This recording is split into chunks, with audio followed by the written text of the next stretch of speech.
नमस्कार मित्रांनो, एका नवीन विषयावरील एका नवीन व्हिडिओमध्ये आपले पुन्हा स्वागत आहे. खोटं बोलणं हे कोणत्याही नात्याचा शेवट करण्यासाठी खरंच पुरेसं असतं, कारण ते नात्याच्या मुळाशीच घाव घालतं. सुरुवातीला खोटं गोड वाटतं, कारण ते सत्यापासून पळण्याची सोय करून देतं. पण त्या खोट्याच्या सावलीत विश्वास हळूहळू मरू लागतो. शब्द तसेच राहतात, पण त्यांच्यावरचा विश्वास निघून जातो.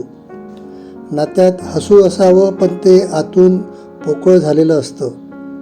सत्य कितीही दडवलं तरी त्याला बाहेर यायचा स्वतःचा वेळ असतो, आणि जेव्हा ते उघडकीस येतं तेव्हा फक्त खोटं नाही तर माणूसही उघडा पडतो. त्याच क्षणी नात्यातील सगळ्या आठवणी संशयाच्या कड्यावर उभ्या राहतात. एकच खोटं संपूर्ण नात्याचा अर्थ बदलवून टाकतं.